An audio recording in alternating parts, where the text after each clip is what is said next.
Hi అండి, నేను మీ Veeranna. Health farmer safe farmer నా పంట నా నిర్వహణ అనే యూట్యూబ్ ఛానల్కి స్వాగతం. కొత్తగా చూసిన వారైతే ఛానల్కి సబ్స్క్రైబ్ చేయండి. అలాగే మీ తోటి రైతుతోటి షేర్ చేయడం మాత్రం మర్చిపోకండి. ఈ వీడియోలో మనం ఈ వానాకాలంలో మనకి మంచి క్వాలిటీ గల మన వరి నారు ఏ విధంగా తీసుకురావాలి, అదేవిధంగా చూసుకున్నట్లయితే ఈ నారుమడి యాజమాన్య పద్ధతిలోని దాని గురించి మనం చూసుకుందామండి. సో మనం ముందుగా అయితే మనం ఎంచుకున్న నారుమడి చుట్లు గట్టు చుట్టూ అనేది మనం ఈ గట్లు అనేది మనం మంచిగా చెక్కోవాలి. సో అవి ఉండడం ద్వారా, ఈ గడ్డి ఉండడం ద్వారా కూడా మనకి ఈ రోగాలని ఆశించే ఆస్కారం అనేది ఉండొచ్చు. సో ఒకవేళ మీకు జింకులోప సమస్య ఉన్న నారుమడి ఏదైనా ఉన్నా కూడా గత సంవత్సరంలో, సో దానిని రీప్లేస్ చేసి వేరే జాగాలో వేసుకోవడంలో మనకి మంచి క్వాలిటీ గల నారు అనేది రావడం జరుగుతుంది. సో ముందుగా అయితే మనం నారుమడిని ఒక 2 నుంచి 3 సార్లు అనేది రూటోవేటర్తో దమ్ము చేపియాలి.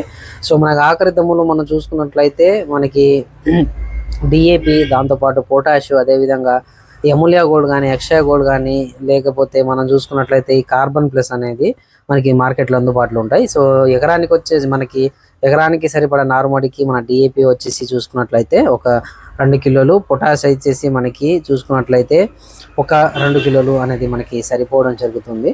సో ఈ అమూల్యా గోల్డ్, అక్షయ గోల్డ్, లేకపోతే కార్బన్ ప్లస్ అనేది 50 కేజీ రూపంలో ఉండడం జరుగుతుంది. సో మనం ఇది వేసుకున్నా కూడా మనకి మంచి పోషకాలు అనేది అందడం జరుగుతుంది. అదేవిధంగా చూసుకున్నట్లయితే మనకి ఎకరానికి సరిపడా నారైతే చూసుకున్నట్లయితే మనకి హైబ్రిడ్ వెరైటీ అయితే 10 కేజీలు ఒక ఎకరానికి సరిపోవడం జరుగుతుంది, 10 నుంచి 12 కేజీలు. అదే ఓపీ వెరైటీస్ అయితే 25 కేజీలు సరిపోవడం జరుగుతుంది. సో మనం తీసుకున్న వడ్లని మనం ముందుగా ఏం చేయాలంటే, మనం ఒక డ్రమ్ములో అనేది దానిని మనం లోపల పెట్టి వాటర్ నింపేసి తెల్లారే మనం తీసివేయాలండి. అది కూడా గోనె సంచులు తీసివేయాలి.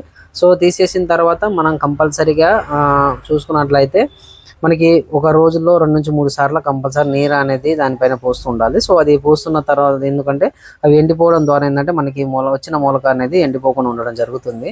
సో అదేవిధంగా చూసుకున్నట్లయితే నారు అనేది మన నారుమడి అయితే ఏదైతే ఉందో అది లెవెల్గా చేసుకున్న తర్వాత మాత్రమే నీరు పెట్టి అదంతా పైన ఉన్న బుడద మొత్తం మంచి కింద ఇంకే వరకు చూసి దాని తర్వాత మనకి ఈ మొలకెత్తిన గింజలు అనేది మనం లోపల వెదజల్లుకోవాలి. సో ఇంకోటి ఏంటంటే మనకి ఈ యూరియా అనేది కూడా మనకి ఇంపార్టెంట్ అండి. సో యూరియా కూడా మనకి ఒక ఎకరానికి సరిపడే దానికి ఒక 4 నుంచి 6 కిలోలు అనేది సరిపోవడం జరుగుతుంది. సో అది కూడా ఎప్పుడు వేయాలో, ఎప్పుడు వేయాలో నేను మీకు నెక్స్ట్ వీడియోలో నేను చెప్తాను. సో అదేవిధంగా చూసుకున్నట్లయితే నారు పీకే ముందు మనకి కంపల్సరీగా ఈ నాటు మీరు ఎప్పుడైతే వేస్తారో దానికి వారం రోజుల ముందు మనకి ఏది కార్బోఫ్యూరాన్ 3G గుళికలు మనకి మార్కెట్లో అందుబాటులో ఉంటాయి. సో అవి వేసుకుంటే మనకి ముందంజలో ఆశించుకుంటే ఈ కాండంతర పురుగు, మొగ్గి పురుగు అనేది మనం నివారించుకోవచ్చు. సో ఇవి మన కొన్ని జాగ్రత్తలు అండి. సో యూరియా మాత్రం మీరు కంపల్సరిగా ఇది మొలక వచ్చిన తర్వాత ఏది పచ్చగా ఉన్నప్పుడు, ఇంకోటి ఏంటంటే మీకు అవసరాన్ని బట్టి మీకు తెలుస్తుంది కదా, అప్పుడు 2 కేజీలు వేసుకుంటే మీకు సరిపోవడం జరుగుతుంది. సో ఇలాంటి మంచి ఇన్ఫర్మేషన్ పొందడానికి మన health farmer safe farmer YouTube ఛానల్ని సబ్స్క్రైబ్ చేయండి. Thank you.